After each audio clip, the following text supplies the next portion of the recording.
Hello दोस्तों, नमस्कार। KPS education centre में आप सबका स्वागत है।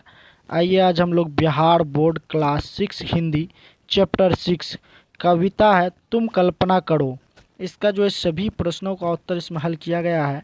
इससे पहले आप लोग चैनल पर पहली बार आए हैं तो चैनल को सब्सक्राइब कर लीजिए। वीडियो पसंद आया तो वीडियो को एक लाइक कर दीजिए।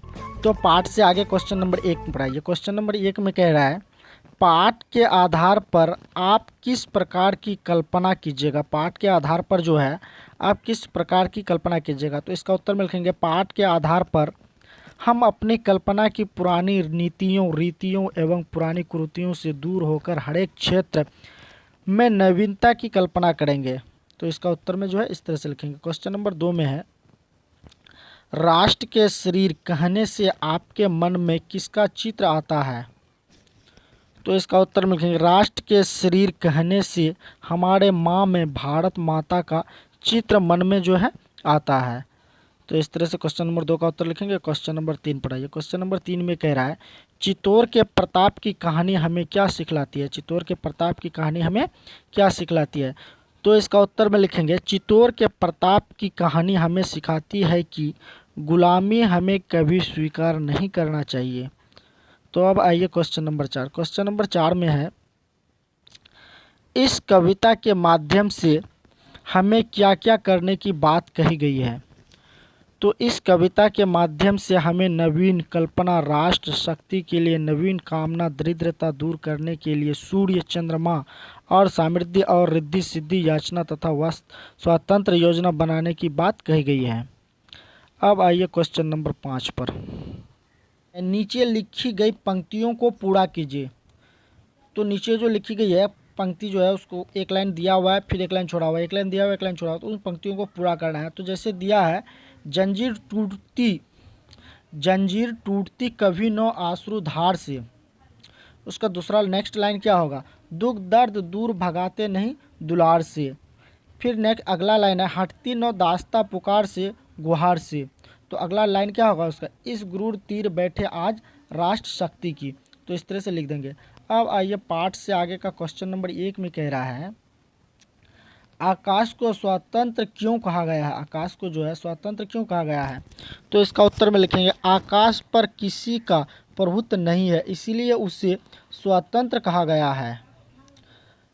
अब उसी का 2 नंबर में है। 2 नंबर में कह रहा है, कविता को पढ़ने के बाद अपने मन में कौन सा भाव उत्पन्न होता है।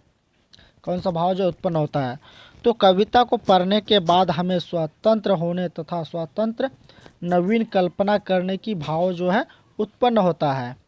तो इसका उत्तर इस तरह से लिखेंगे। अब क्वेश्चन नंबर 3 में है, कह रहा है, इस पाठ के प्रत्येक पद में एक एक काम करने के लिए कहा गया है, उन्हें खोजिए और प्रत्येक के संबंध में 5 पंक्तियाँ लिखिए। तो देखिए उसका जो है जो हम लोग प्रत्येक के लिए 5 लिखना है, 5 पंक्ति को लिखना है। तो हम लोग यहाँ पर लिख के रखे हैं। प्रथम पद में नवीन कल्पना करने को कहा गया है। नवीन कल्पना से ही नया समाज, नया राष्ट्र का निर्माण संभव है। नवीन कल्पना के माध्यम से हम पुरानी नीतियों, रीतियों और कुरीतियों को दूर कर सकते हैं। जब पुरानी परंपरा, रीति रिवाज आदि दूर होगा तो हमें नई धारणाएं, नई सोच उत्पन्न होगा। तो जो प्रथम पद का जो इस तरह से। अब देखिए दूसरे पद। तो दूसरे पद में लिखना है, दूसरे पद में किशोर यानी नवीन कामना की बात कही गई है। वास्तव में नई कामना क्या इच्छाएं से ही समाज में या देश में बदलाव संभव है, जो किसी के सामने आंसू बहाने या पुचकारने या किसी का गुहार लगाने से संभव नहीं है। नई कामना पूरी होने के लिए हमें पूज्य होना होगा, तभी हमारी इच्छा पूर्ण हो सकती है।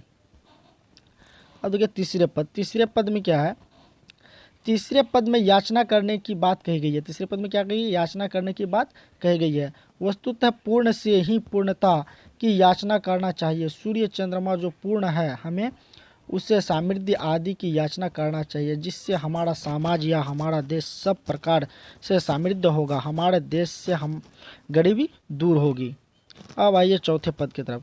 चौथे पद में है, चौथे पद से स्वतंत्र योजना बनाने के लिए कहा गया है। स्वतंत्र योजना से हम कोई कार्य भी भली भांति कर सकते हैं। स्वतंत्र योजना से ही समृद्धशाली समाज या देश बन सकता है। स्वतंत्र योजना ही सफलता का कारण है। यदि हमारी योजना में किसी का दखल अंदाजी होता है तो योजना की तरफ से मन टूटता नजर आता है। अब आइए नेक्स्ट क्वेश्चन। क्वेश्चन नंबर 4 में है, इस कविता को पढ़ने से मेरा मन, यहाँ पर जो है खाली जगह है, से भर गया। प्रेम, श्रद्धा, उत्साह, देश प्रेम, ये चारों में से एक जो होगा यहाँ पर भरना है। कह रहा है उचित शब्द चुनकर रिक्त स्थानों को भरिए तथा चुने हुए शब्द के लिए अपना विचार दीजिए। तो यहाँ पर खाली जगह में क्या होगा? उत्साह। तो यहाँ पर खाली जगह पर क्या लिखेंगे? उत्साह लिखेंगे। तो लिख देंगे उत्साह। ठीक है, खाली जगह में क्या होगा? उत्साह।